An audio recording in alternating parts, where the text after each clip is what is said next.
स्वागत है दोस्तों आपका एक और शानदार वीडियो के अंदर। आज के वीडियो के अंदर हम बात करने वाले हैं फंडामेंटल एनालिसिस के टूल्स की सीरीज को कंटिन्यूस करते हुए आज हम बात करेंगे बैलेंस शीट के ऊपर और इसके अलावा और भी कई टूल के ऊपर जिनका एनालाइज आप करके आसानी से एक अच्छी कंपनी चॉइस कर सकते हैं। तो चलिए हम वीडियो को स्टार्ट कर लेते हैं। लेकिन सबसे पहले बात करते हैं कि आज हम कौन कौन से टॉपिक के ऊपर बात करने वाले हैं। तो वो टॉपिक है दोस्तों, पहला टॉपिक होगा हमारा what is balance sheet and their analysis. हम बैलेंस शीट को समझेंगे कि बैलेंस शीट क्या होती है और बैलेंस शीट का एनालिसिस कैसे करते हैं, इसके बारे में मैं आपको बताऊंगा। अगला जो टॉपिक होगा अर्निंग पर शेयर यानी ईपीएस क्या होता है, इसको समझेंगे।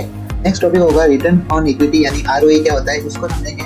और लास्ट का जो टॉपिक होगा वो होगा कि डिविडेंड पे आउट रेशियो यानी डीपीआर क्या होता है। तो दोस्तों ये चारों टॉपिक बहुत ही ज्यादा इंपॉर्टेंट है, तो इनको आज की वीडियो को आप ध्यान से देखिएगा। अगर फिर भी समझ में नहीं आया तो आप दोबारा इसको रिपीट कर दीजिए। क्योंकि दोस्तों आज का और कल का जो मैंने वीडियो अपलोड किया था उन दोनों वीडियो को अगर आप देखेंगे तो मेन मोटो उनका यही है कि इन्हीं टॉपिक को आप एनालाइज करके अच्छा से स्टॉक प्रेडिक्ट कर सकते हैं। चलिए अब वीडियो को स्टार्ट करते हैं। और वीडियो को स्टार्ट करने से पहले अगर अभी तक वीडियो को लाइक नहीं किया जल्दी से लाइक कर दीजिए, चैनल को सब्सक्राइब कर दीजिए और बेल आइकन को ऑन कर दीजिए। और चलिए हम वीडियो को आगे स्टार्ट करते हैं और जल्दी से बात कर लेते हैं what is balance sheet and their analysis. हम ये तो जानते हैं कि किसी भी कंपनी का मेन मोटो क्या होता है, आप जानते हो पैसे कमाना है। ऑब्वियस सी बात है, पैसे कमाना होता है। लेकिन इसी को समझने से पहले, बैलेंस शीट को समझने से पहले हम समझ लेते हैं कि कंपनी का जो टॉप लाइन होता है और एक बॉटम लाइन होता है, ये क्या होता है। टॉप लाइन और बॉटम लाइन को समझने से पहले हमने ये तो हम जानते हैं कि कंपनी का मेन मोटो जो होता है पैसे कमाना होता है। और कंपनी जो अपना रेवेन्यू जनरेट करती है यानी कि उस कंपनी का जो माल बिकता है उस माल को जो बोलते हैं या तो सेल्स बोलेंगे या फिर रेवेन्यू जनरेट करना बोलेंगे, दोनों में से कोई एक चीज बोलनी पड़ती है। तो यही जो ये रेवेन्यू या फिर सेल्स होती है इसी को हम टॉप लाइन बोलते हैं। इसके बाद में जो बचा हुआ जो एसेट होते हैं यानी कि कंपनी का जो टोटल प्रॉफिट और रेवेन्यू और सेल्स को निकालने के बाद में जो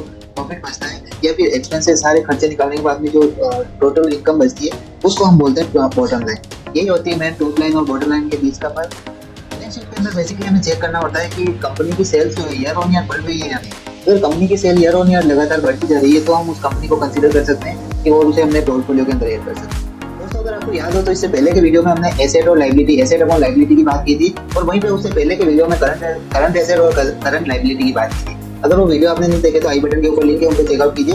और वहीं आज के वीडियो में हम बात करेंगे total asset upon total liability की। तो बैलेंस शीट के अंदर मेन पर्पस ये होता है कि हमें टोटल एसेट और टोटल लायबिलिटी को चेक करना होता है, यानी कि टोटल एसेट और टोटल लायबिलिटी क्या होते हैं। तो इसको चलिए अब समझते हैं।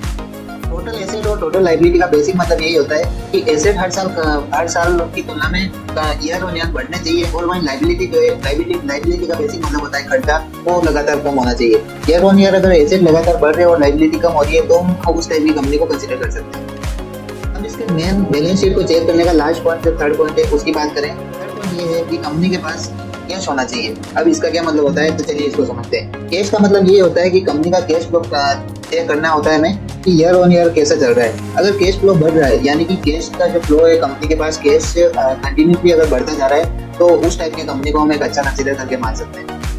तो दोस्तों यही होता है मेन बैलेंस शीट को चेक करना। और अगर इसको शॉर्ट में एक्सप्लेन करूं तो बैलेंस शीट को चेक करने के लिए मेनली 3 टॉपिक को आपको ध्यान रखना होगा। मेनली इसके अंदर टॉप लाइन और बॉटम लाइन का आपको ध्यान रखना होगा। फर्स्ट पॉइंट ये है। सेकंड पॉइंट की अगर बात करें तो उसके अंदर करंट एसेट और करंट लायबिलिटी यानी कि टोटल एसेट और टोटल लायबिलिटी कितनी है उसको चेक करना होगा।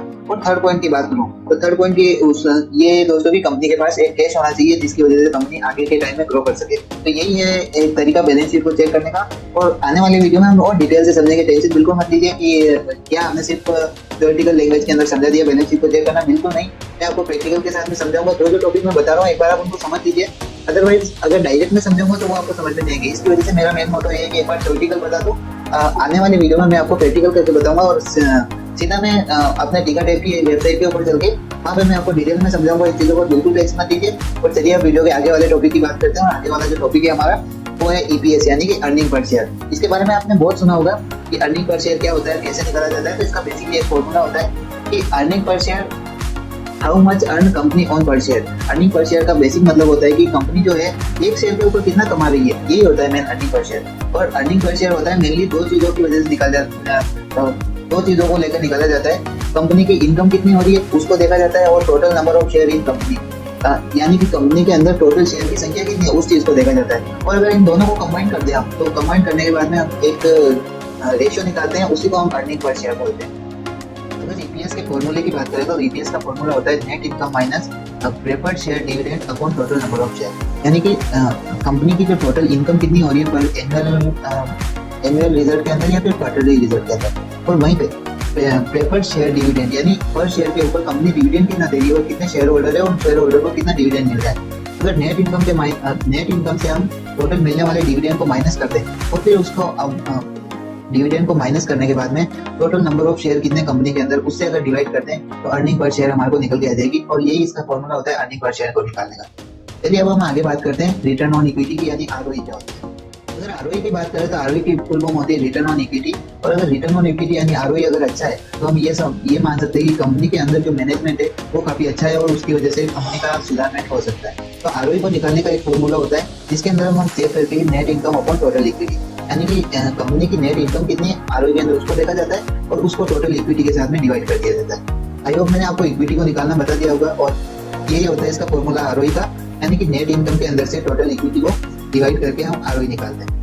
तो ये मेथड है आरओई का और ईपीएस यानी अर्निंग पर शेयर के, जो मैंने दोनों को फॉर्मूले बताया, इनको निकालने का जो मेथड है ये बेसिकली ट्रेडर और इन्वेस्टर के बीच में काफी फेमस होता है और इन दो की वजह से ट्रेडर और इन्वेस्टर एक अच्छी सी कंपनी का सिलेक्शन कर पाते हैं। तो मैंने आपको इनका बेसिक बता दिया, आप इनको चेक करके आसानी से आरओई और ईपीएस को आसानी से निकाल सकते हैं। चलिए अब हम आगे के टॉपिक पर बात करते हैं और आज का जो लास्ट टॉपिक है वो है डिविडेंड पे आउट रेशियो, यानी कि DPR. Dividend pay out ratio को समझे तो इसका मेनली 2 टाइप के इनकम इंफॉर्मेशन होती है।